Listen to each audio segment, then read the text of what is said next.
Llegó el tiempo de compartir la palabra en este día y la verdad es que muchos me han consultado acerca de cómo impacta este tiempo, las señales que estamos viendo, la profecía, cómo impacta hoy en nuestras vidas. Y quiero compartir con ustedes un breve espacio para que pensemos juntos. El próximo domingo voy a compartir un mensaje acerca de las señales sobre la inminencia de la segunda venida de Cristo. Para cerrar esta etapa de la cuarentena, esta fase, entender qué tiempos estamos viviendo y cómo vivirlos. Quiero introducir el tema. Vamos a tomar Marcos capítulo 13, versos 35. Allí, hablando sobre las cosas y las señales que sucederán, un pasaje paralelo a Mateo 24 y a Lucas 21, el Señor dijo: «Velad pues, porque no sabéis cuándo vendrá el Señor de la casa, si al anochecer, o a la medianoche, o al canto del gallo, o a la mañana». Y esta estructura hace referencia a los 4 turnos en los cuales los judíos dividían la noche. 4 vigilias de 3 horas cada una. De 18 a 21 horas se la llamaba la vigilia del anochecer, que comenzaba con la aparición de la primera estrella. De 21 a 24, la segunda vigilia era la vigilia de la medianoche, la hora de oscuridad más profunda. De 0 a 3 estaba la vigilia del canto del gallo, que era quebrada allí, era distintivo, este anuncio de que vendría un nuevo día. Y de 3 a 6 estaba la vigilia de la mañana. A veces creemos que no hay indicaciones, pero este próximo domingo voy a entrar en detalle acerca de las señales antes del fin y cómo interpretar nuestro tiempo. Pero desde la perspectiva histórica, y hoy vamos a trazar el gran panorama de la historia, desde la perspectiva histórica Jesús está declarando un mensaje con indicación de tiempo. Es decir, en el versículo 37 Él les dijo: «Lo que a vosotros os digo, a todos lo digo». Es decir, esta necesidad de velar y estar atentos y entender que el Señor puede volver en alguno de estos momentos de la historia, es un mensaje para todos. Y estas 4 vigilias de la noche, y si entendemos la noche como el tiempo que resta para que llegue su presencia de nuevo, para que amanezca el nuevo día de la humanidad, para que llegue el lucero de la mañana y se manifieste, estas 4 vigilias corresponden a los 4 periodos históricos que hemos vivido como iglesia cristiana hasta el presente. Es decir, en síntesis, el mensaje de Jesús era: velen porque vuelvo en cualquier momento de la historia. Y ahí es donde tenemos que entrar a mirar la historia, mirar las señales, a interpretar los tiempos. Y hoy, repito, quiero hacerlo en lo macro y ver cómo ubicarnos y el próximo domingo trabajar las señales antes del fin.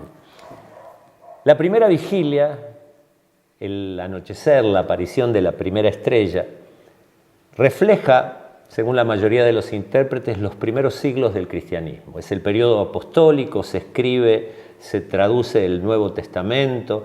El cristianismo se expande de una manera tremenda. Para el año 100 había 1 millón de creyentes en el Imperio Romano y 2 millones en lo que era el antiguo Imperio Medo-Persa. Es decir, que tenemos en esta zona de Eurasia y norte de África 3 millones de creyentes en este primer periodo. Y esta convicción de la segunda venida de Cristo hizo que de ser 120 reunidos en un cuarto, se transformaran en 3 millones de creyentes en un siglo, en menos de un siglo.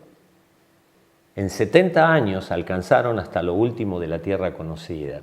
¿Cuál fue el motor? La convicción de la inminencia de la segunda venida de Cristo. Ese saludo, Maranata, el Señor viene, que se hacían los creyentes unos a otros cada día, era la motivación para que cada día alcanzaran a otros con el mensaje del Evangelio. El mensaje de la segunda venida era parte muy fuerte del mensaje apostólico, de la predicación de la iglesia primitiva. Y como vamos a ver el domingo, el último libro de la Biblia, escrito cerca del año 90, termina con esa frase. El que da testimonio de estas cosas dice: ciertamente vengo en breve, amén, sí, ven Señor Jesús.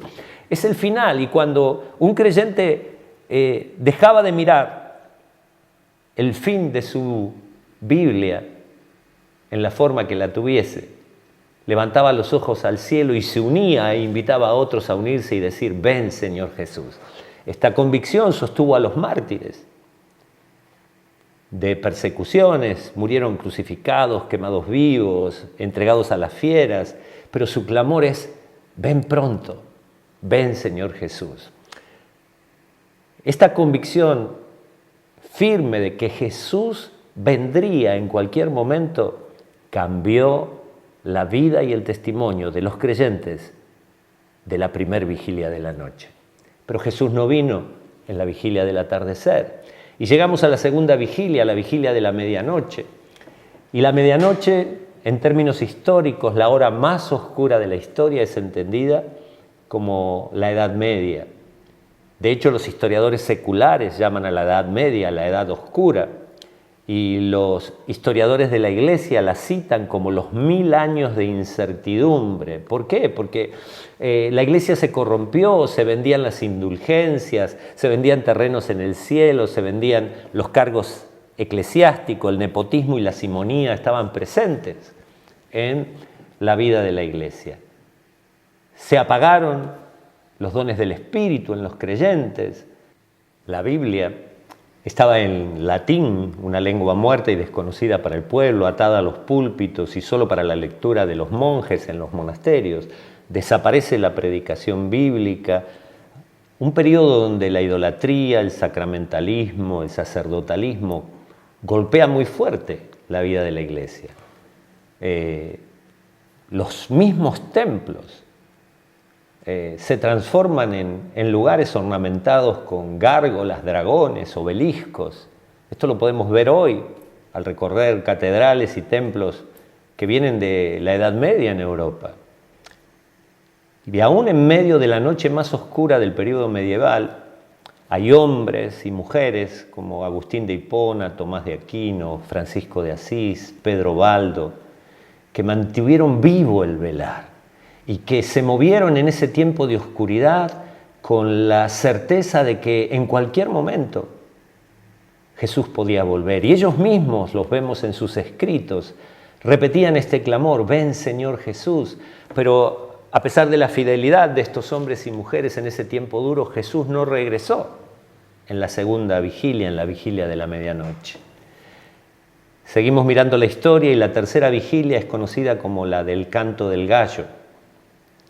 Y en esta manera en que los judíos dividían las 4 vigilias de la noche, si dividimos la historia, el silencio de la noche de la Edad Media es interrumpido por ese canto del gallo que anuncia que viene el nuevo día, que todavía no llegó pero está cerca y que pronto saldrá el sol de justicia.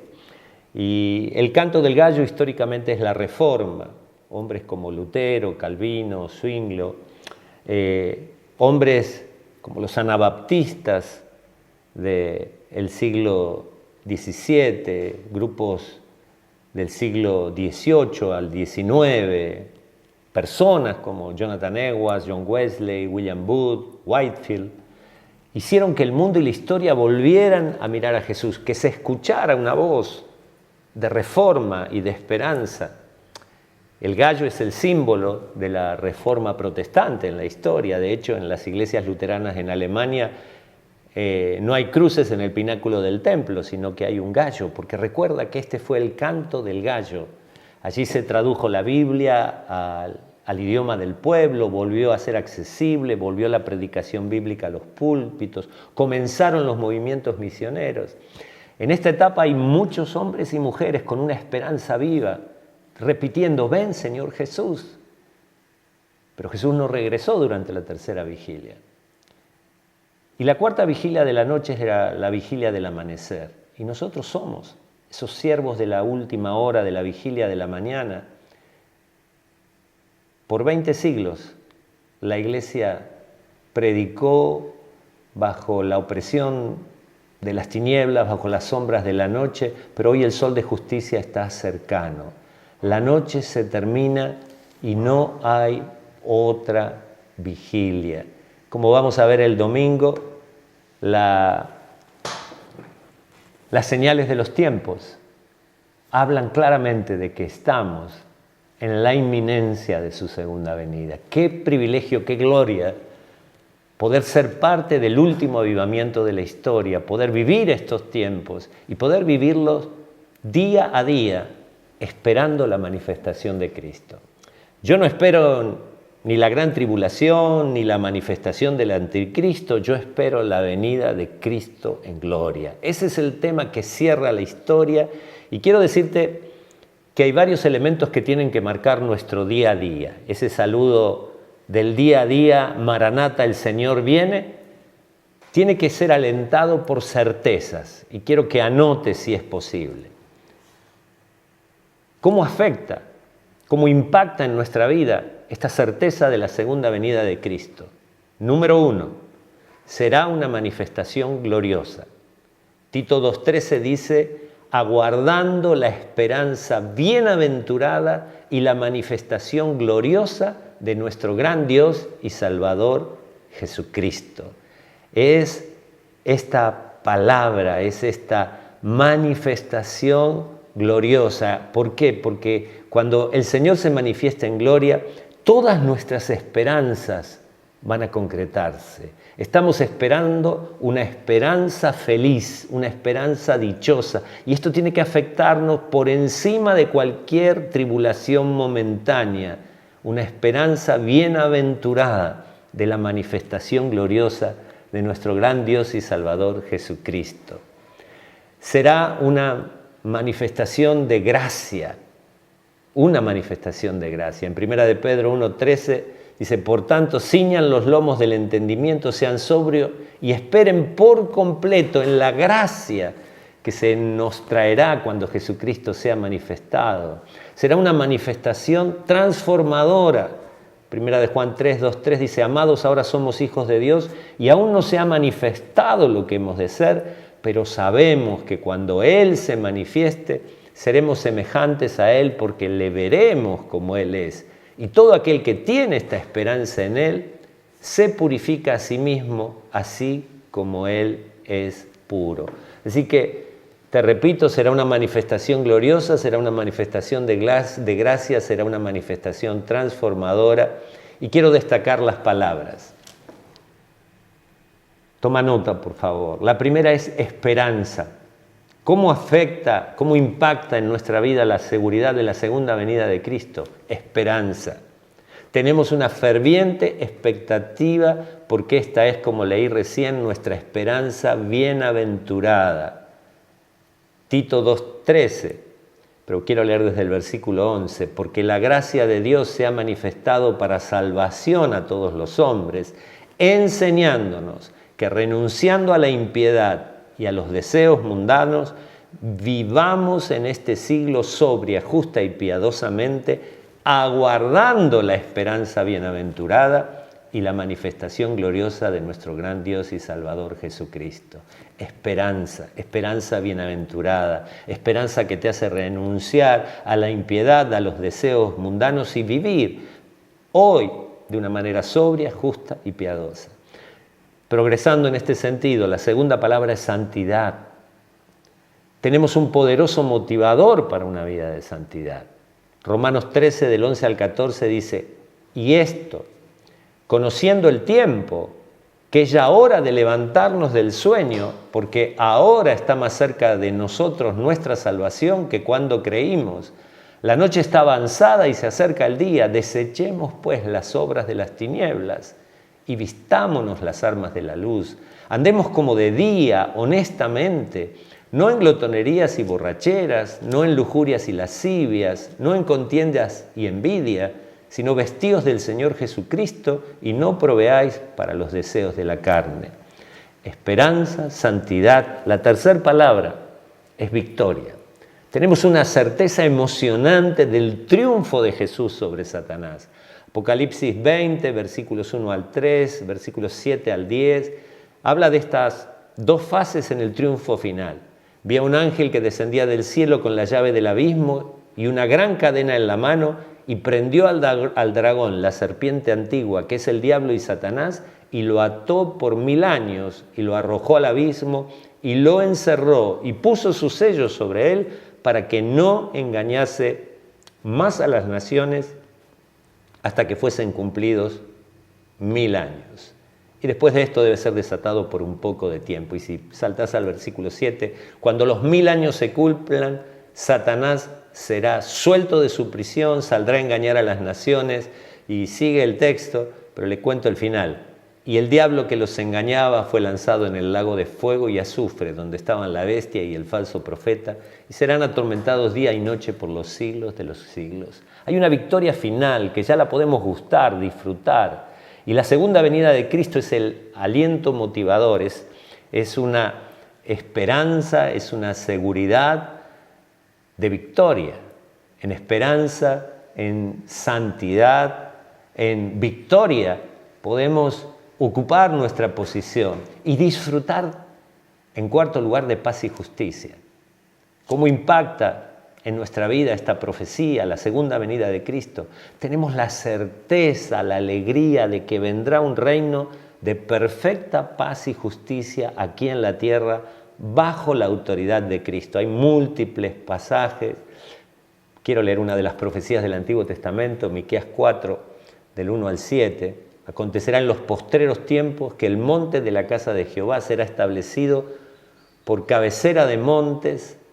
Correrán a él los pueblos, vendrán muchas naciones y dirán: venid y subamos al monte de Jehová, a la casa del Dios de Jacob. Nos enseñará sus caminos, andaremos por sus veredas, porque de Sión saldrá la ley, de Jerusalén la palabra de Jehová, y él juzgará entre muchos pueblos y corregirá a naciones poderosas hasta muy lejos. Justicia. Y martillarán sus espadas para asadones y sus lanzas para hoces. No alzará espada nación contra nación, ni se ensayarán más para la guerra. Esto es una profecía preciosa de lo que será el fin de los tiempos, paz y justicia. Y esa paz y justicia nos lleva a pensar en este aspecto global de gobierno de Dios. La palabra que sigue es señorío. Tenemos el gozo de esta reivindicación histórica del lugar que tiene que ocupar Cristo, el Señor de señores. Toda lengua lo confesará, toda rodilla se doblará en los cielos, la tierra, debajo de la tierra. Es el Señor. Te dejo para leer Isaías 24, a partir del versículo 21. Vas a encontrar que Dios hablará a tu corazón. Acontecerá en aquel día que Jehová castigará al ejército de los cielos en lo alto y a los reyes de la tierra sobre la tierra. Y los va a amontonar como encarcelados en mazmorras y los dejará encerrados en prisiones y serán castigados. Dios va a ocupar su lugar, va a reinar en su trono sobre la tierra. Y cuando nosotros miramos esto, llegamos a uno de los puntos finales y es el cumplimiento. Cuando entendemos que estamos en el último de los tiempos históricos, tenemos la posibilidad de ver la guía de Dios en la historia. Uno de los mayores milagros de la historia está sucediendo ante nuestros ojos, que es la reunificación de la nación judía. Vienen días, dice Jehová, Jeremías 16, que no se dirá más, vive Jehová que hizo subir a los hijos de Israel de la tierra de Egipto, sino vive Jehová que hizo subir a los hijos de Israel de la tierra del norte y de todas las tierras a donde los había arrojado, y los volveré a su tierra, la cual di a sus padres. Desde el restablecimiento de Israel como nación, hoy podemos vivir desde 1967 aquí este reconocimiento de que el Señor está juntando de todas las naciones a Israel, su pueblo escogido. Si miramos podemos ver cómo esta profecía y este tiempo de la segunda venida nos habla y nos alienta en una progresión desde la esperanza que está guardado en nuestro corazón, la santidad de vida que empieza a manifestarse en nuestros actos, la actitud de victoria frente al reino de las tinieblas y la manifestación final de esa victoria en un reino de paz y justicia y el reconocimiento universal en lo natural y en lo espiritual del señorío de Jesucristo. Este cumplimiento de la historia donde hoy el Señor está reuniendo todas las cosas en Cristo para que sean restauradas. Llegamos al último aspecto, que es, nos impacta la segunda venida de Cristo porque comienza la eternidad. Tenemos una eternidad en la presencia de Dios con cielos nuevos y tierra nueva aquí sobre la tierra. La santa ciudad de Jerusalén, dice Juan. Yo, Juan, vi la santa ciudad, la nueva Jerusalén, descender del cielo de Dios.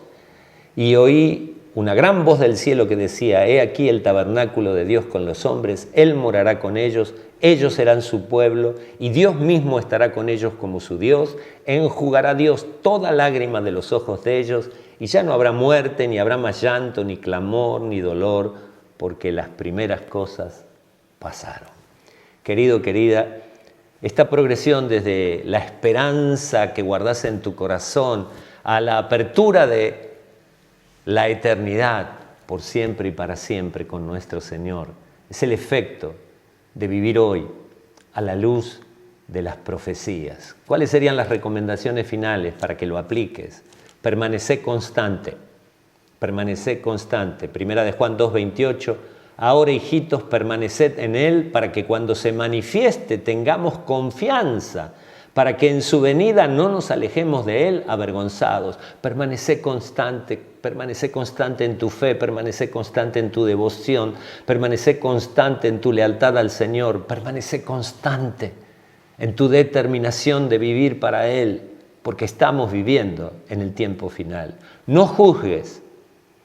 1 Corintios 4:5 dice, así que no juzguéis nada antes de tiempo, hasta que venga el Señor, el cual aclarará también lo oculto de las tinieblas y manifestará las intenciones de los corazones, y entonces cada uno recibirá su alabanza de Dios. No juzgues a otros, no critiques, deja esto en manos del Señor, mantén la pureza en tu corazón, mantén una actitud abierta, baja tus defensas, construir relaciones, está abierto a perdonar y a recibir a otros. Permanece constante, no juzgues y espera activamente. Porque este tiempo de espera es un tiempo de actividad, no es espera pasiva. Dice 1 Corintios 1:7, de tal manera que nada os falta en ningún don, esperando la manifestación de nuestro Señor Jesucristo, el cual también os confirmará hasta el fin, para que seáis irreprensibles en el día de nuestro Señor Jesucristo. Fiel es Dios por el cual fuisteis llamados a la comunión con su Hijo Jesucristo nuestro Señor. Es una espera activa, nada te falta.